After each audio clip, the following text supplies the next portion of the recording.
كان طول الوقت قدامي قصة سيدنا يوسف. أنا مريضة سكر وعندي الضغط ومحبوسة بقالي 4 أيام. الملكة اللي بنقول لها الحمد لله على السلامة. بس ما حدش كسر عيني عشان ما وقفتش على باب حد وقلت له اديني جنيه. بس حدش خالص أول مرة. أحلى بلد بلدي أشجع ولدي. كانوا بيعاملوكي كويس جوه؟ كانوا بيعاملوني كويس، في سخن وفي بارد، بس الحبسة وحشة. كان في تلفزيون في الحبس؟ أيوة، كل غرفة فيها. أول ما قالوا عفو رئاسي بقيت أسجد لربنا وأبوسه وأصلي وأقول يا رب. بشكر وزير الداخلية. فسحوهم وفرحوهم، لو مش هتقدروا تساعدوهم خرجوهم للنور، لأن في منهم اللي مخرجش طول حياته وما تفسحش، ومنهم اللي بسبب ظروف الحياة اترمى خلف القضبان، بس بسبب العفو الرئاسي اتكتب لهم حياة جديدة. تعالوا مع بعض نشوف بطلتنا النهاردة وحكايتها، الحاجة جارية أو الملكة جارية. تعالوا نبدأ.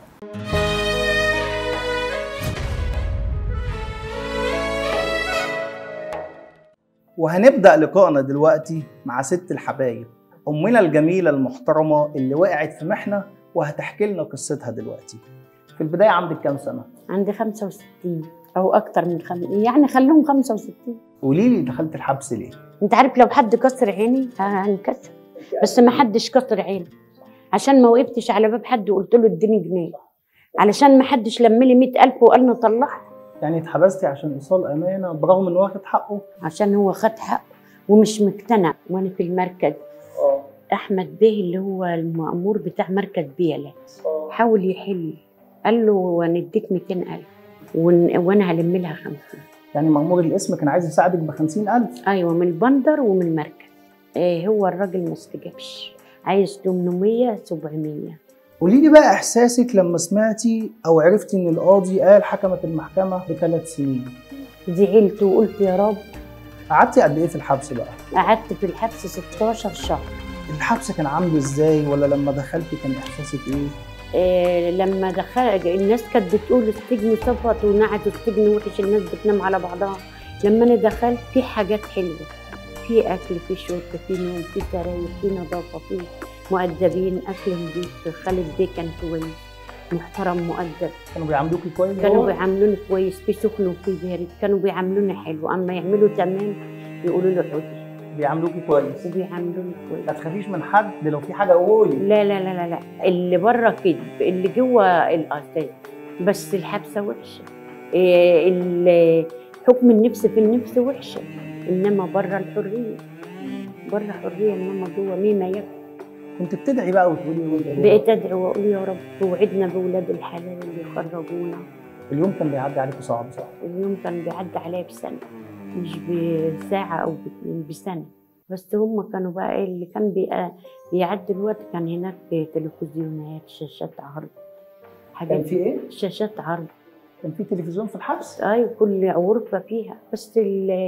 بس الغربه يعني اليوم الواحد يسوى 1,000,000 جنيه وما يقضيهوش. قولي لي بقى احساسك لما قالوا لك ان في عفو رئاسي وجم ندهوا عليكي كده وقالوا لك انت هتطلعي.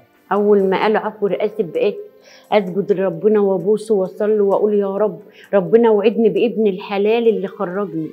يوم العفو الرئاسي بقوا فرحانين ويبوسوا فيا وانا ابوس فيهم.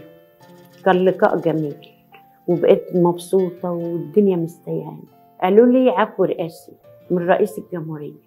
احب اشكره واحب اقول له كلك مفهوميه وكلك واجب وكلك ذوق، وربنا يخليه ويعمل اكتر من كده وربنا يكبر خاطره. طيب انت ليكي عندنا طلب وانا ليا عندك طلب. يأمر. لا انت العفو، انا الشباب مش عايزين يفسحوني، فانت هتاخديني النهارده تفسحيني. موافقه. عشان تجبري بخاطري. موافقه. موافقه ماشي. انت بقى اطلبي مننا طلب. مش عايزه اطلب حاجه. لا لازم تطلبي، احنا اتفقنا انا اطلب طلب وانت تطلبي طلب. زي ما انا قلت اخد المعاش، يديني المعاش بتاع زوجي تبني لي المكان، اوضتين وستاره. طب اقول لك مفاجاه، انت عارفه ان سيدنا يوسف اتحط في نفس المحنه دي واتحبس؟ كان طول الوقت قدامي قصه سيدنا يوسف، كنت بصلي وبدعي واقول يا رب. هتفسحيني بقى؟ ايوه فسحت. ما اتفسحتش خالص، اول مره. طب ايه رايك في الفسحه؟ جميله.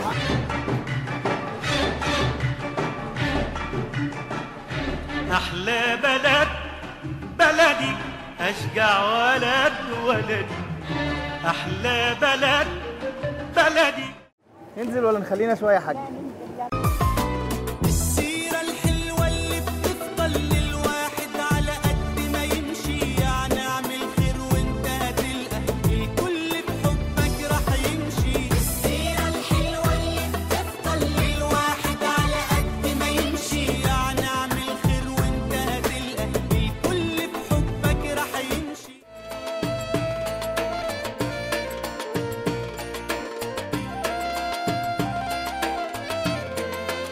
موضوع النهارده المستشار والاعلامي علي فايز، يعني صندوق الجوائز، يعني ملك جبر الخواطر، الراجل اللي مشي في طريق الخير ومشي وراه كل الناس، صاحب ال10 مليون متابع، ومعاه النهارده مفاجأة، الملكة اللي بنقول لها الحمد لله على السلامة.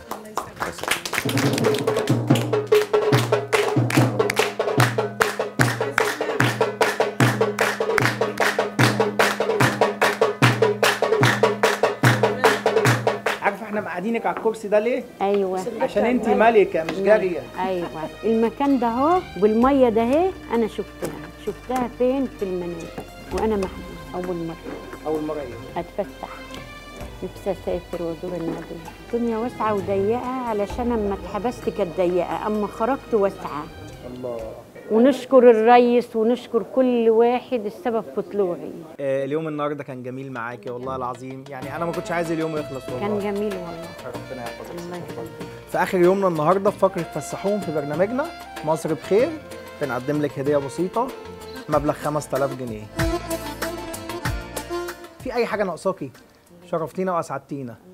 ايه رايك في ماما فاطمه؟ زي العسل. ما بتبطلش ضحك. زي العسل والله. الفقره دي اتسجلت نذيع.